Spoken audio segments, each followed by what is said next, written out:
I think it was a combination of things. I think it was the risk, doing things that other people really didn't want to do, and the sense of community and camaraderie that existed within the elite unit. The more I did it, the more I wanted to do it. What happens when a live bomb or an artillery shell needs to be defused? What sort of warrior goes in to do that kind of work? And what is that battle like? I imagine he felt like it was something that he could use to mock me with the other guys, and he probably would puff himself up in the context of other people saying, "Give me back my fridge. Why did you take my fridge to the surplus? That's not kind." And when a gentle, bookish young soldier gets bullied by his much larger roommate, he takes matters into his own hands, or fists. Hello, welcome to the Mighty Pen Podcast. I'm David L. Robbins, your host and founder of the Mighty Pen Project, a free writing program for veterans and their families in partnership with the Virginia War Memorial Foundation here in Richmond, Virginia. Our first story comes from Harry Meyer, who, as a young sailor, volunteered to spend his military career disarming live ordnance. Harry, a calm man today, describes the adrenaline junkie he was as a young warrior. And in our second story, a soldier decides he's had enough of his bully roommate, so tests the limits of his own courage and the Army's quiet tolerance for two soldiers figuring it out between them. Let's listen first to Kaho'olawe, performed by Alan Sater. Then I'll talk with author Harry Meyer. The Hawaiian sky is nearly black from heavy cloud cover. It's been raining constantly for 2 days. It's unseasonably cold, and my clothes are soaked. The heavy rains and high winds have grounded our search and rescue helicopter. Range clearance operations have ceased until the weather breaks. I'm anxious. This is my first time conducting real-world explosive ordnance disposal operations. The senior and master EOD techs refer to my team as a gang of slick bombs, implying that we're unproven, basic EOD techs with only schoolhouse knowledge. We're on the island of Kaho'olawe, a small uninhabited island 6 miles southwest of Maui.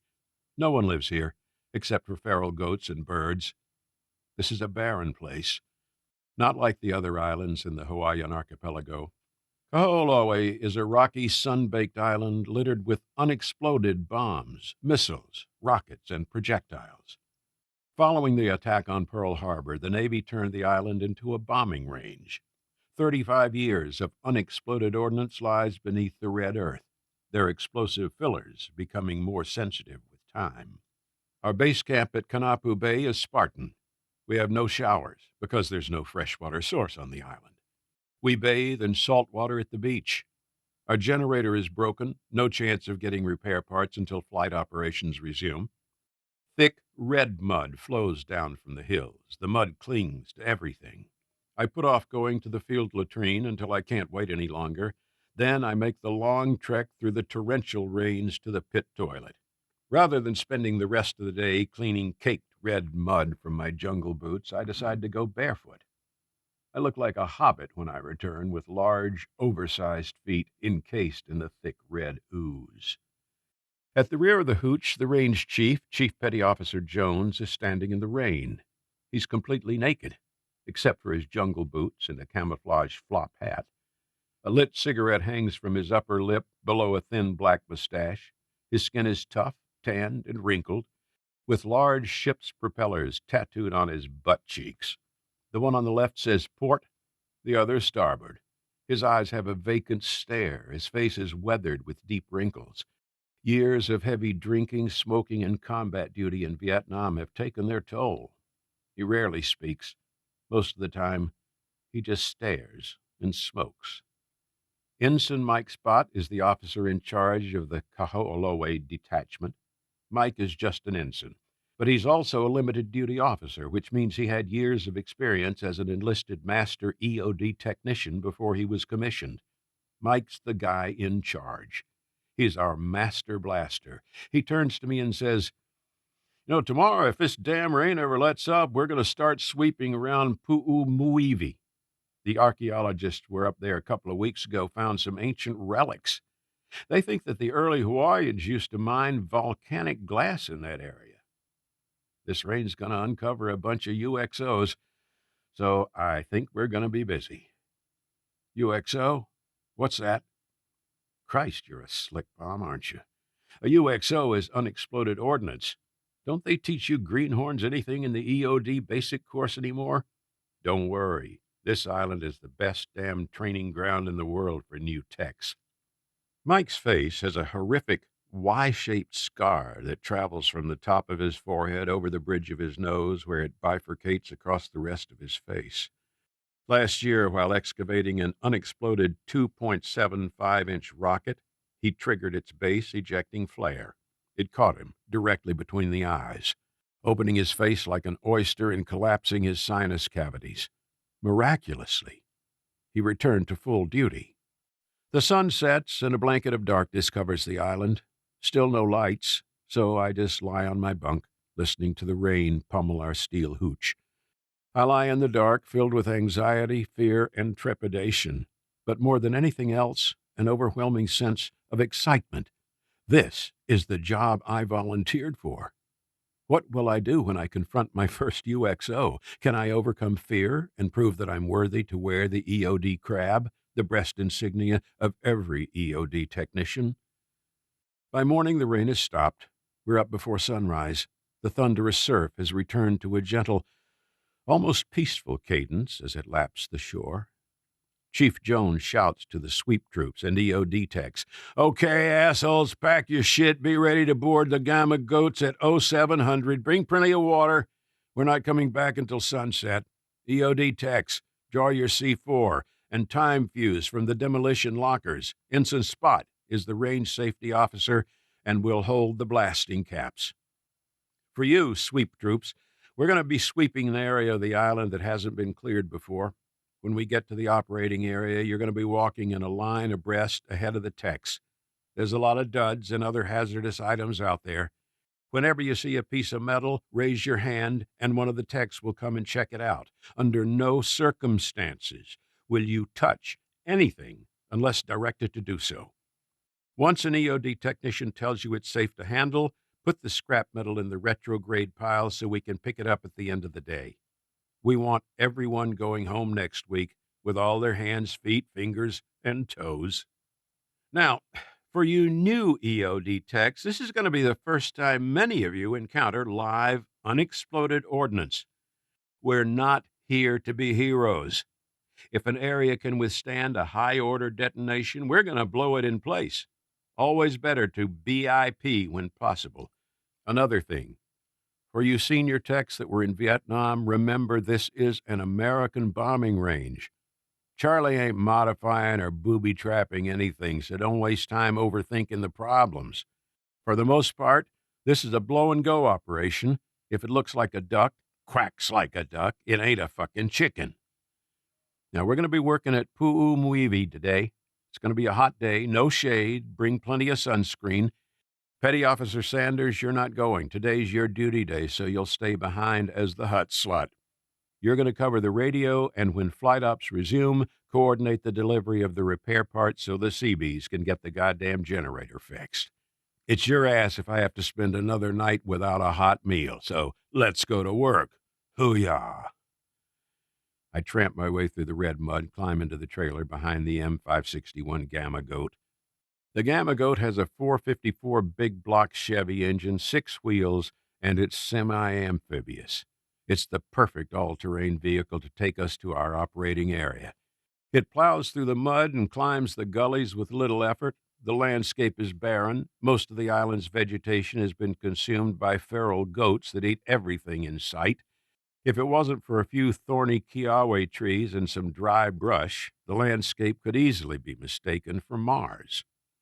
Upon our arrival at the site, Chief Jones starts organizing the junior enlisted sweep troops into a loose line abreast. An EOD technician is assigned to every 5 sweep troops, and they walk 25 feet behind them. After an hour of sweeping, one of the techs yells, "We got a live one. I'm going to blow it in place." Chief Jones yells, "Everyone take cover in that gully. Make sure you have adequate frontal and overhead protection."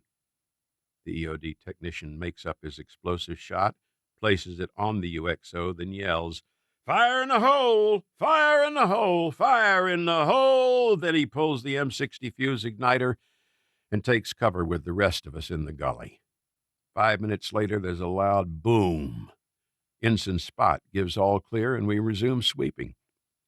Today's been a series of blow and goes. We find UXOs, we blow them up in place. My jungle boots are giving me blisters, and my face is red from sunburn. By late afternoon, Mike signals me, "Hey, Harry, come here. What do you make of this?" The rain has caused a deep gully in the middle of the archaeological site. Embedded in the red mud is something that resembles the bark of a tree. It's about 6 inches long, 4 inches wide, as if a log may have been buried for some ancient purpose, but that doesn't make sense. There are no trees in this area. "Harry, go down in that ravine, check that out." I trudge through the mud, climb up the side of the ravine. I'm careful about not touching anything I can't positively identify as I make my climb. To discharge static electricity built up in my clothing that could inadvertently cause a detonation, I touch the ground before touching the item. I gently pour a little water from my canteen on this unusual-looking branch, washing away the red mud. I soon discover that this is not a branch. It has rough olive drab alligator skin. This could be an unexploded bomb. First thing I need to do is determine if it is a bomb and if it's armed. Slowly, methodically, I remove the red dirt around the mysterious olive drab item.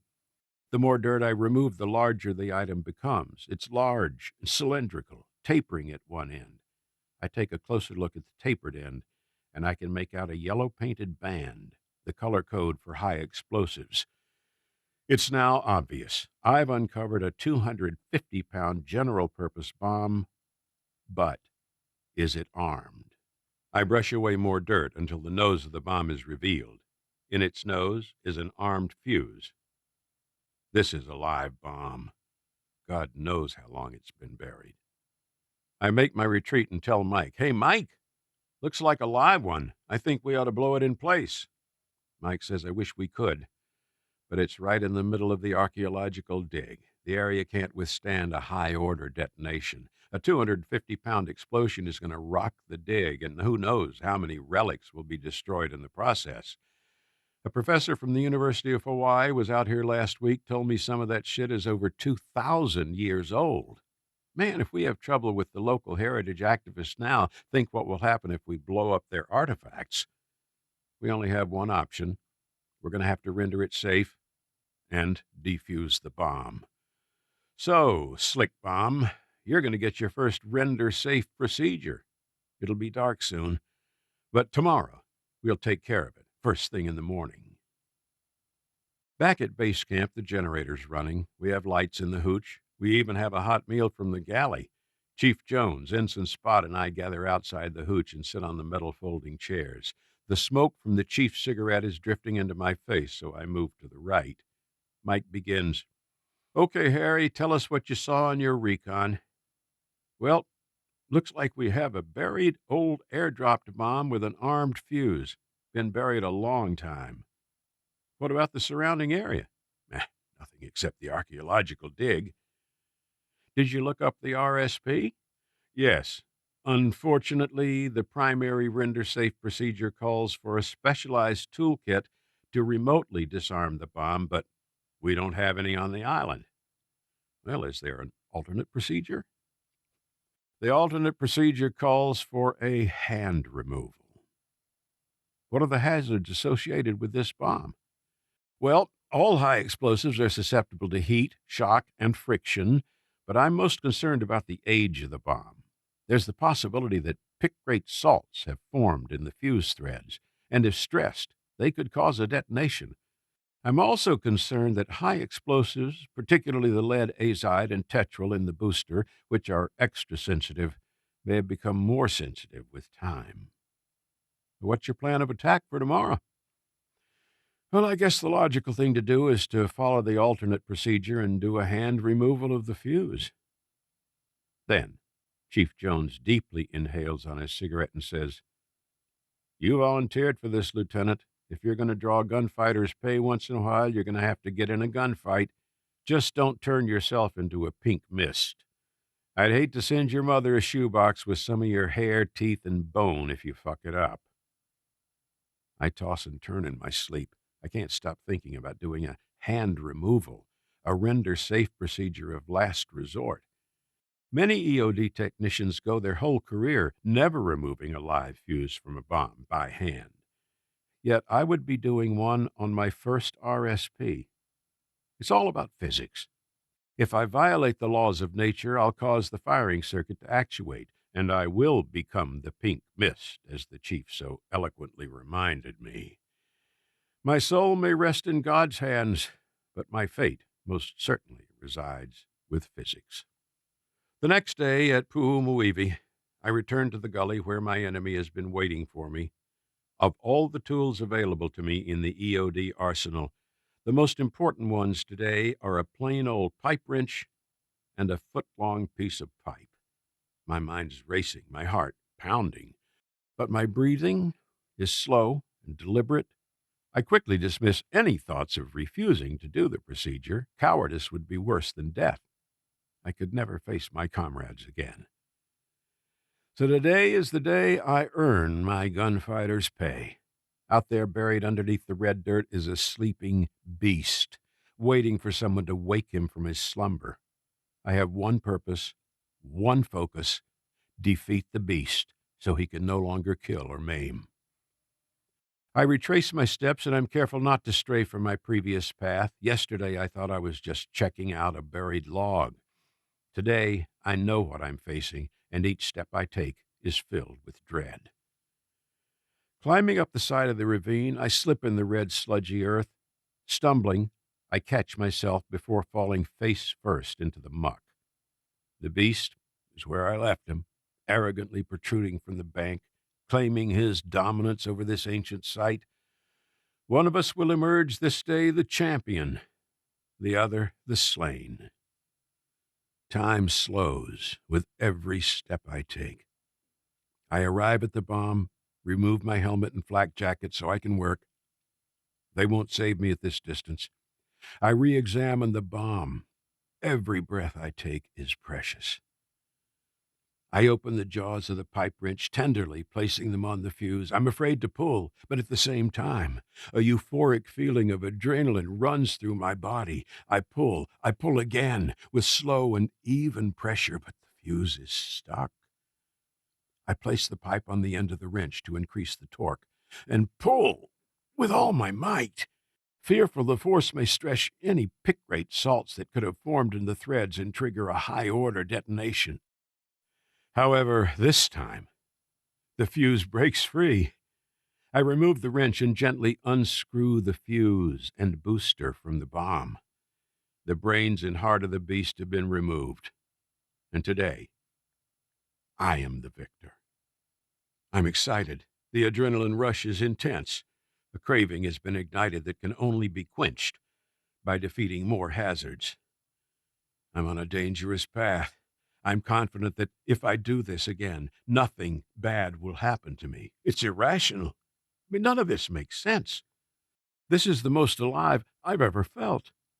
Once I broke the fuse free, I wanted to do it again. I don't understand these feelings. Isn't a rational person supposed to be afraid to disarm a bomb? But I want to do it again and again. What is it about an adrenaline rush that makes me thirst for greater risks? I must accept the fact that my feelings are irrational, as is the act of disarming live bombs. I must also accept the fact I am no longer a rational person. That was Kaho'olawe, read beautifully by Alan Sater. I have the author with me, Harry Meyer. Harry, I have to start at the end of that story. I have to start where you say you are no longer a rational being. And the words used were euphoria, victor, adrenaline, craving, most alive I've ever felt, and I'm on a dangerous path. Now, what's odd, Harry, is that anybody who knows you, as I do, would not use any of those words to describe you. You are the most even-tempered, phlegmatic man. So how do you look back on yourself as this wild man who would call himself a gunfighter, and one of us will be a champion and one of us will be a pink mist? Harry, this is crazy stuff, but you're pretty level-headed. I'm committed to that. Where is this guy inside you? This crazy person, this EOD slick bomb. Even back then, I was pretty even tempered, but I think it was a combination of things. I think it was the risk, doing things that other people really didn't want to do, and the sense of community and camaraderie that existed within the elite unit. The more I did it, the more I wanted to do it. And we would measure each other by the amount of risk somebody would take. There's a jet pilot feel to this. Yeah, I think so. Judging each other by the amount of risk we took on. And, the other thing is we were all in denial, because if somebody got hurt, it was always their fault. They either violated the protocol or they did something wrong. And it was I think, a defense mechanism, because you didn't want to admit that it could happen to you. You figured as long as you followed the protocols, did the job exactly the way it was supposed to be done, you'd walk away and everything would be fine. And that always doesn't happen. You see, I think that you revealed yourself beautifully in that story. And to me, the most revealing statement was you could not be exposed as anything other than fearless in front of the others.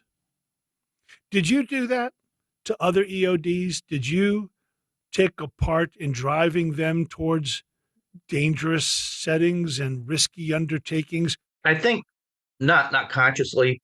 I think it was part of that group consciousness, right? It was the admiration you would have for people that did the higher risk jobs, and always kind of wishing, well, I wish that could have been me that had done it.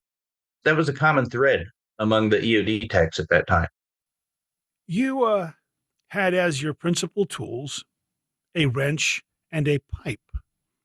Now, those of us who've watched our share of James Bond movies, he doesn't pull out a wrench and a pipe. He pulls out little counters and little digital things and wire cutters, and he always has some handsome man or beautiful person nearby counting down the seconds, 17, 16, 15. He's like, red wire, green wire, red wire, green wire, and the music swells. Is it like that?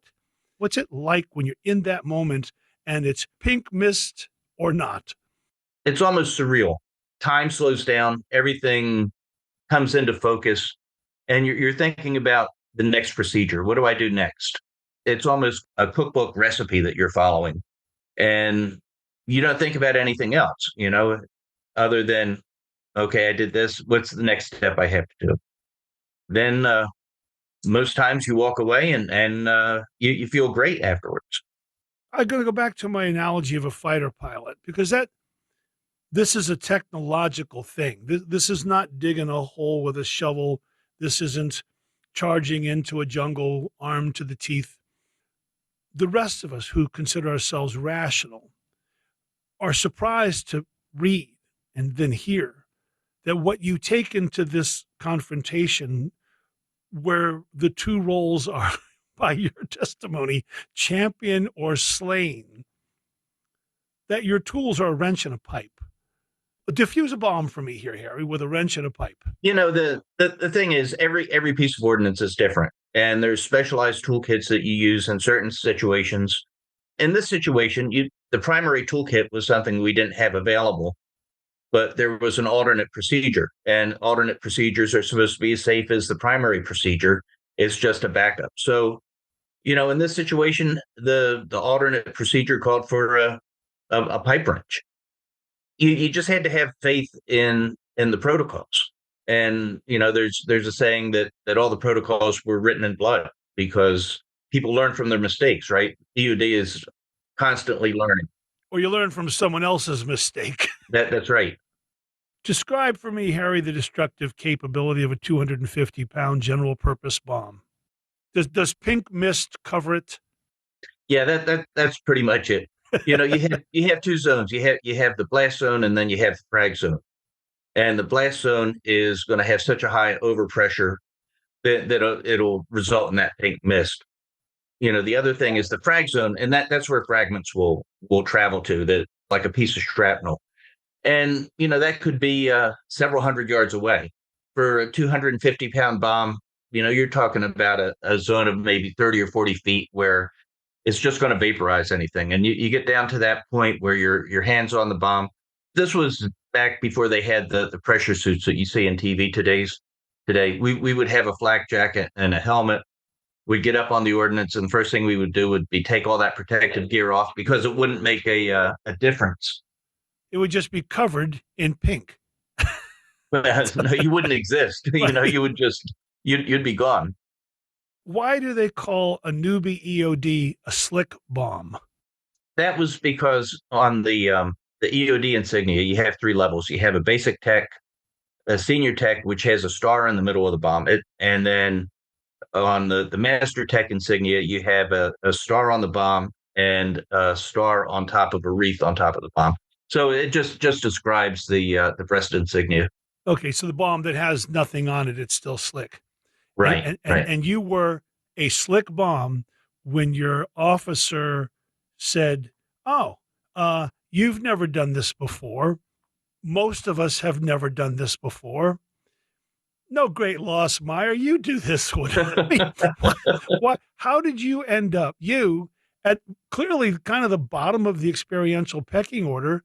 What was it about you? Why didn't he just take it for himself? Why did they give that job to you? Were you that annoying as a young man, Harry? What was it? What?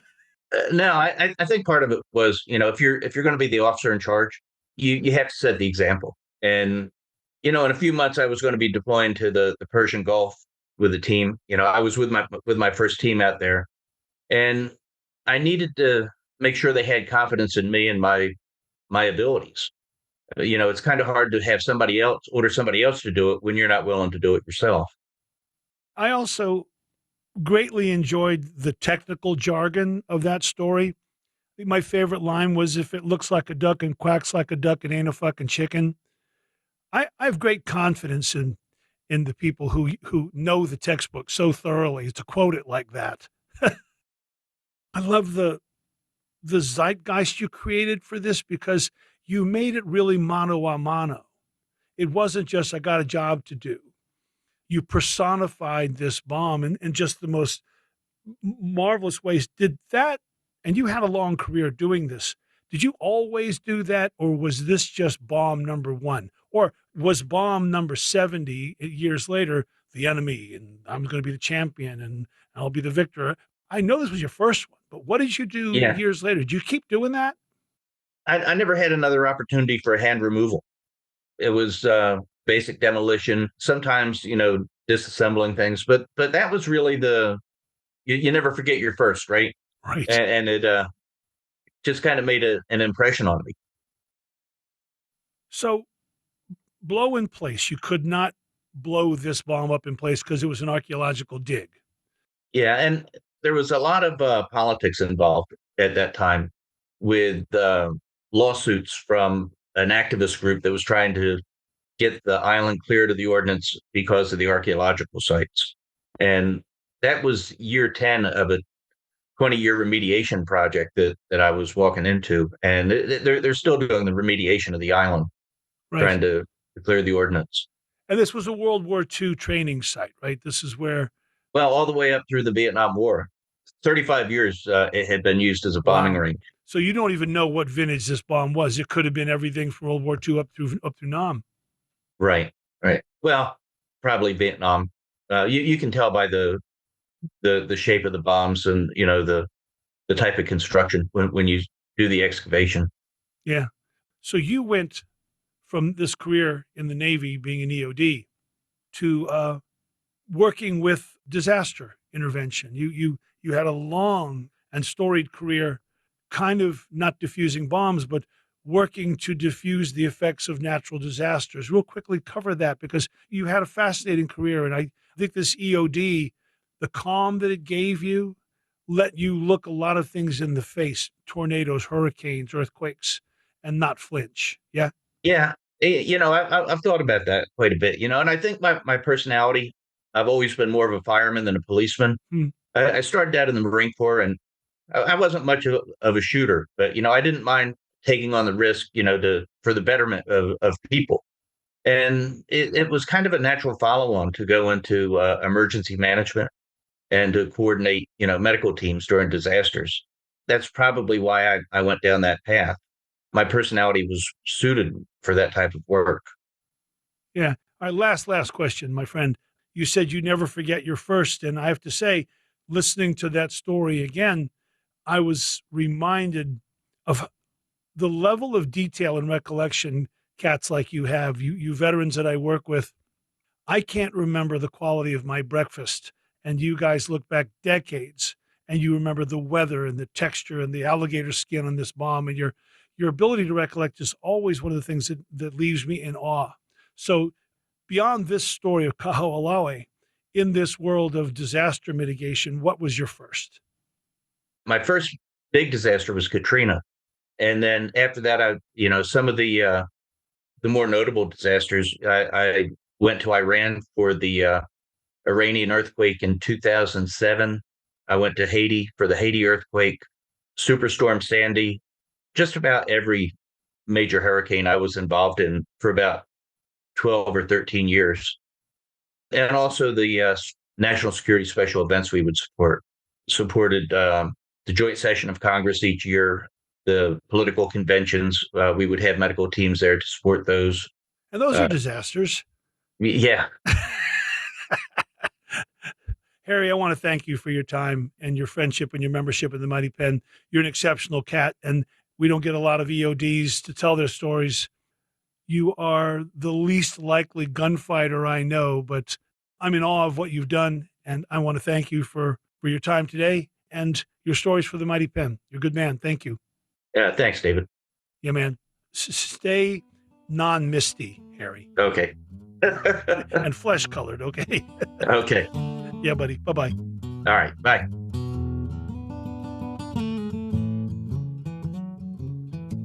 Now our second story, A Fighting Chance by Mike Barr, read by David Watkins.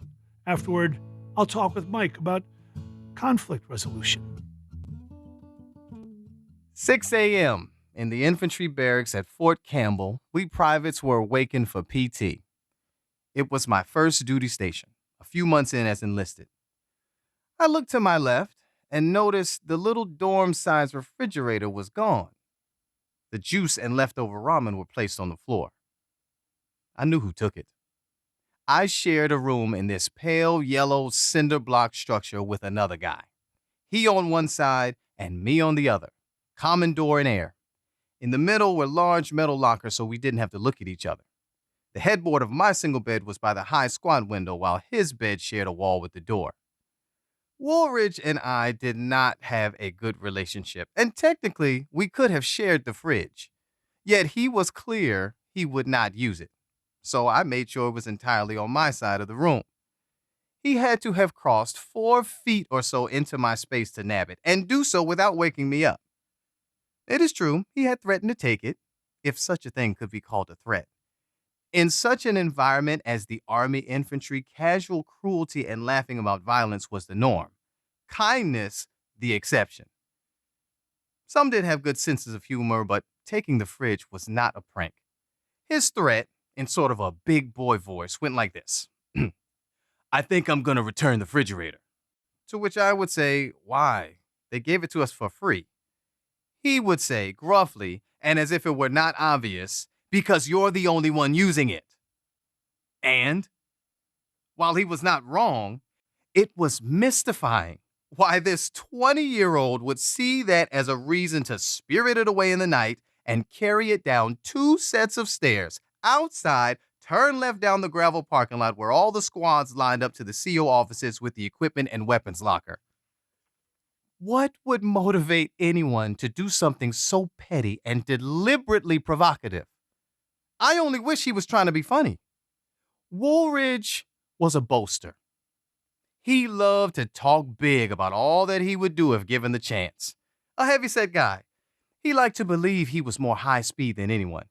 He knew weapon systems well and sprinkled his hot air with how he would take this weapon and do that with it and really fuck shit up. It was both expected and tiring unless other guys saw humor in the image of destruction. He was a bit of a blowhard. Each evening, it seemed Woolridge would play Fox News, and in particular, Limbaugh's late night show. This was the 90s, and Fox was in the early days owning its brand of polarizing polemics.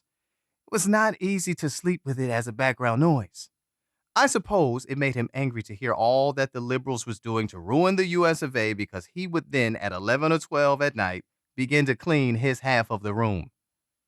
Well past curfew and the rest of the hallway quiet, I would brush my teeth in the common area bathroom across the hall and relish the silence.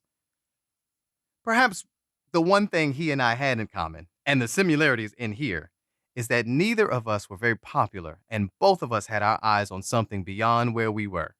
Both of us saw special forces as a way to do something meaningful as a career in the military. I was fit. He was a slouch, but he knew his weapons.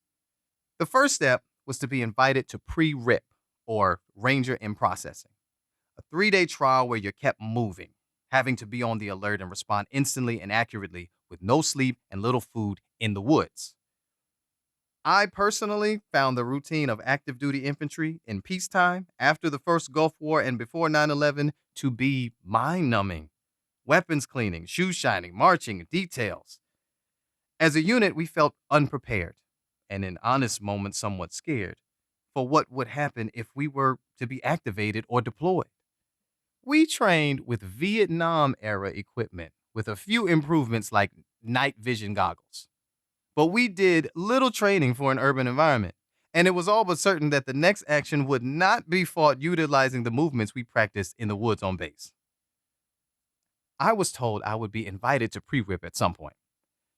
I was odd because while I was bookish, I loved exercise and aced the fitness tests, lifted weights at lunch, and often ran again in the evenings. It felt like my only escape. I did not fit in with the guys. 18, 19-year-olds from poorer, rural communities, especially the first few months.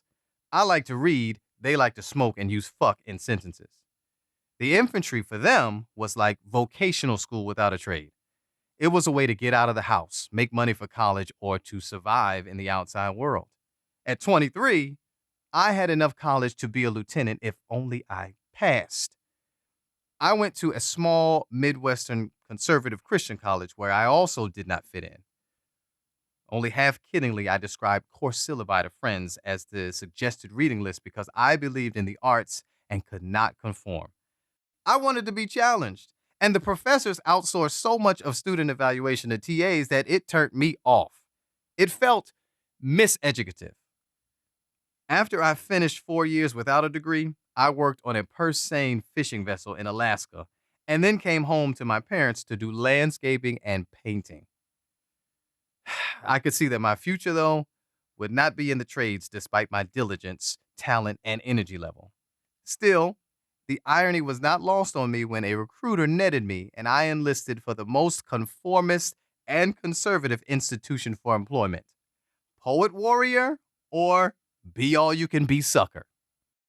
Many days were filled with sitting, shooting the breeze, and I had so little patience for small talk. I could not stop wondering what else we could be doing with our time and energy, and taxpayers' dollars. By contrast, Woolridge seemed fine to sit and talk tough. If the beauty of the military ethos is that one is trained to look out for one's buddy, to see if others are squared away, he took care of himself and made it clear that was where his business ended, except, perhaps, when it came to GI refrigerators. I did my level best to befriend. He was sullen. Guys saw his abuse, offered some sympathy, and wondered how it would play out. After enduring his attitude and the late nights for weeks with no movement toward rapprochement, I asked the sergeants if I could get another roommate. They laughed. One held up his hands and motioned fisticuffs, and another said, "You work it out." I was not a fighter. Indeed, growing up in a comfortable enough lower middle class Midwest suburb, I was conflict averse. The Army was the first place I learned that discomfort did not always mean danger, and sometimes the sergeants were right. So that morning, at 6 a.m., I felt frustrated, angry, and resolved when I got out of bed. Woolridge walked in the door from taking a piss, and I confronted him saying, "I guess by this it means you want to fight." He looked up in time to receive a right hook that landed precisely on target. His bleary eyes would remain bloodshot and swollen for close to 2 weeks as the blow had broken his nose. I moved quickly past him into the bathroom and the communal showers. I wanted space if this would continue. He ran after, tried to land a few body blows, but quickly enough, other guys put each of us in an arm hold, and I was done anyways. I locked myself in the stall until others could calm my counterpart down, and then they brought the two of us together to say our piece. The sergeants were not pleased. While I was not too surprised, it was satisfying, in so many words, to thank them for the idea. I felt victorious and relieved. While I was written up and had to do desk detail for a couple of weeks, I immediately got a new room and roommate. Beyond the immediate benefit, the new roomie is a great guy. A little older like myself, Darius had also struggled with his choices in life and was reflective, moral, a few months into sobriety, and attended AA meetings regularly. He also had a car, which meant I could get off base on occasion. I received serious barracks cred as well. I had proven something, and from that point forward, my relationships overall began to improve. The other soldiers were impressed and kind of inspired to see me stand up for myself and for a smug talker to get some comeuppance. I think it communicated that I would stand up for them, as the Army wanted if push came to shove. I would at least fight alongside, and it was so out of character for me that fellas took an interest. As the months passed, it was clear that something shifted in Woolridge as well. He seemed to put his head down and work harder toward his goals, exercising, losing weight, picking up slack, even some attentiveness toward a battle buddy. Sergeants noticed too, and when he finally had the opportunity to do pre-rip and complete the ordeal, I wanted to be among the first to say I was impressed and way to go. In the all-volunteer Army, we all enlisted by choice, but I realized the privilege I had. Many came from difficult backgrounds, and joining up gave them a fighting chance in an uncertain, even violent world. While I could not understand the social pressures they faced, I valued their camaraderie and respected their willingness to put their lives on the line. I knew they would stand by me, and when Sergeant Finney would scold, "And no fighting, Barr," I smiled.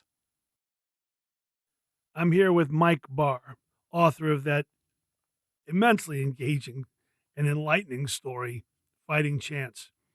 And I just asked Mike here in the studio here in Richmond, Virginia, what his current profession is. And Mike actually is a professional conflict resolver. He is actually trained to resolve conflicts. He does not punch lawyers. That's right. So Mike, one of the things that jumps out at me with that story Sure. is how misfit you were. Yeah. And I love the way you say it. You say that the United States Army, where violence is the norm, Yeah. and you go looking for kindness. Yeah. It was destined to be frustrating from the beginning. But you end up with this guy, Woolridge, who could not have been more different. You're fit, you're bookish. He seems to embrace the mythos of violence. He seems to embody the braggadocio of being a warrior. And you're none of those things. So conflict was kind of inevitable. But did you ever figure out why he focused on taking the refrigerator? It seems so passive aggressive for a guy who's a braggart. It was so indirect. Did you figure that one out? I No, that's actually a good question. I had often had interactions with him to turn down your TV, or could you kind of cool it after 11:30? I don't know why he took the refrigerator. Because again, I think that's what I find so engaging in the story is the I- whole story is about yeah, going yeah, against type. yeah. You went against yours, Uh, he went against his. huh. He's kind of a outward bully, right? And he has all the manifestations of let's say using and being comfortable with force and weaponry, and yet he does something behind your back, silent and passive aggressive, whereas you, bookish, as you say, and you Yeah, punch. yeah, right. Yeah. I think there's a frustration level that can kind of build up. That's kind of like an accepted level of frustration with the situation. On one side, if I mean you're being prepared in infantry to fight, to take battle, take up arms, and I think there's a sense of lots of people are spinning their wheels, and so I think if there's little ways that you can kind of act out, and I feel like that was one way that he could kind of push me and He didn't see see that coming, though. see how I responded. Nobody could have seen that reaction coming. Is that why you chose it? Oh, you mean the Yeah. fighting? Yeah, I mean, he couldn't have He anticipated. couldn't he could not have. No, Yeah, he was yeah. pushing you. He He didn't see wasn't it pushing coming. you to Yeah. do that. I imagine he felt like it was something that he could use to mock me with the other guys, and he probably would puff himself up on my in the context of other people saying, "Give me back my fridge. Why did you take my fridge to the surplus? That's not kind." And Mike, I mean this with utmost respect. How tall are you? Five I foot think six. this is 5'6". You tiptoed that big boy. Yeah. All right, so you said that the sergeants were not pleased with you, but they kind of surreptitiously suggested you figure this out? They totally did. Okay. Yeah, yeah. And so they Yeah, had because to put I you. mean, I had conversations with them just saying, this isn't I've had a lot of roommates, I've been to college, I lived on a boat with 3 other guys. It's like I really know tight spaces and personalities, and we're just not interacting, we're not gelling. And it'd be really make a lot of sense if we could just have different rooms. We're friends. We can be friendly with each other, but we're not going to be friends. So let's stop pretending. But in the military ethos, Yeah. the answer was you figure it out. Yeah. Yeah. You figure it out. And they literally raise their fists to say, just work it out. Yeah. Like this is what you're going to do. Non-verbal. It wasn't verbal. No, they never they can't. said anything. Yeah. I mean, they can't say that. All right. So you crack this guy. Yeah. And you go from being somewhat of a, I don't think it's overstating to say, a bit of a misfit in the squad Yeah. to becoming somewhat of a celebrity, Yeah. Yeah. which tells us what? They valued I think the valor of it, the courage of it. I think they valued knowing that I was not a wimp and that I wasn't just, run fast the other way. It's great if a guy can run fast in the Army and do a lot of push-ups, but if they're going to run the other way, if they're not going to hang in there, when the going gets tough. So I think at some level they appreciated that and maybe just respected that. I mean, my counterpart was he just was not on the line and not, stepping up to do And the wasn't things that looking was out for required his comrades. and not looking out for other people. Yeah, he looked out for himself. Yeah, and you said in the story at that time. that once you took this action, that your cohort in your squad, in your barracks, was impressed and inspired that you would stand up for and alongside them. Yeah. You know? It's so key. I mean, in peacetime Army, that's like all they can really drill into you is you've got to watch out for your buddy.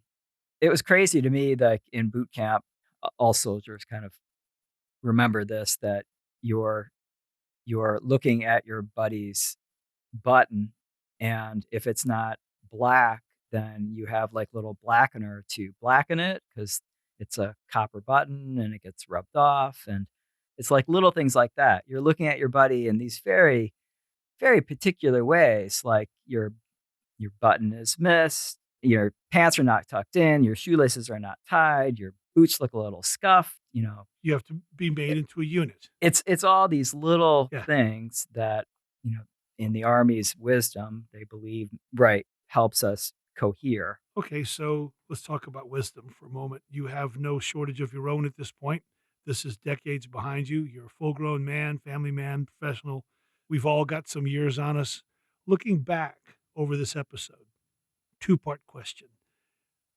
Would you have done the same thing, knowing what you know now, having lived the life you've lived? This was the right choice. You look back, you go, yeah, Yeah.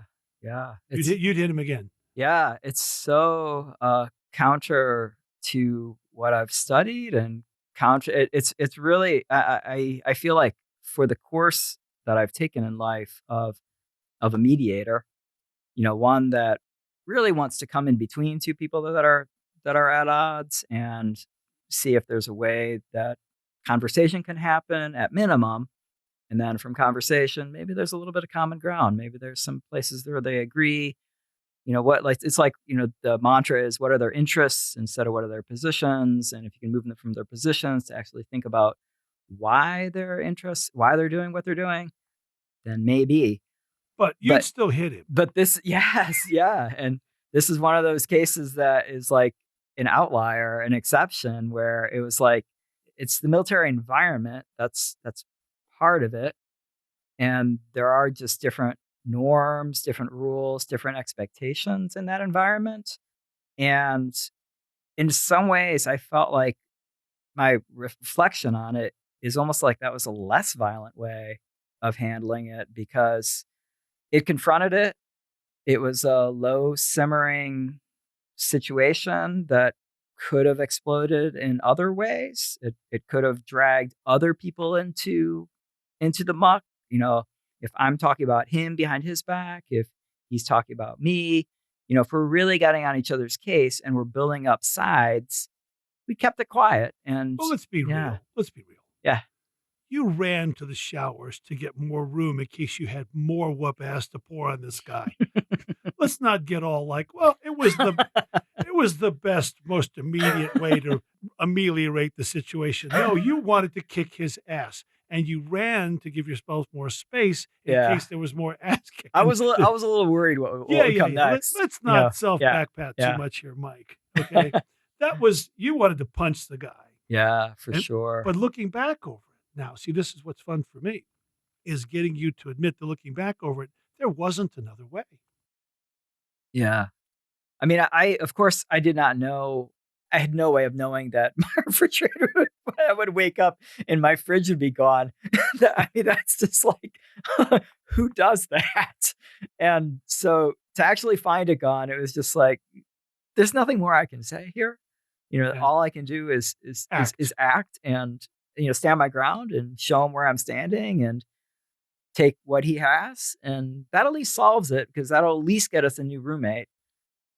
And whether I win or he wins, it's kind of, regardless, at least I've done something to stand up to. Yeah. Now, last question. Looking back at it with the wisdom and distance of years, and looking back not at that act per se, Mike, but at the Army, at the military, at your training, you feel that you would tell any young soldier to take this path? Because I think what you're communicating in this story and what you're telling me today is this is the making of a soldier. Oh, yeah. I mean, I wonder, like, along what lines every soldier finds, if, every person that enters the military finds it a crucible kind of experience where they're tested. And in part, that's the intention, is to really push people to their limits, to where they just can't stand it. And then they run a little faster. They are just that much more prepared, that much more on the money, it's like, how, when you're being shot at, can you still tamp down the adrenaline and tamp down the fear and, take your best shot? And so, yeah, I guess in some ways it is sort of like what the Army is preparing a person to be ready to do. And I think you just don't hope that it's with your roommate or with your people in your squad. But it's kind of brutal. Oh, man. That's a great mic drop moment. Mike, thank you for coming in, buddy. Thanks so much. Appreciate it, David. Hope to see you in the Mighty Pen again, okay? Yeah, love it. You be well. You too.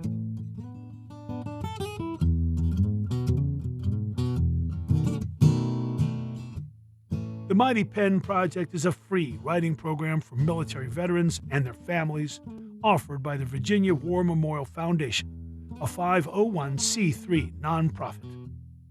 If you'd like to learn more about the Mighty Pen or just send us your thoughts, email us at mppodcast@vawarmemorial.org or use the link in the podcast description.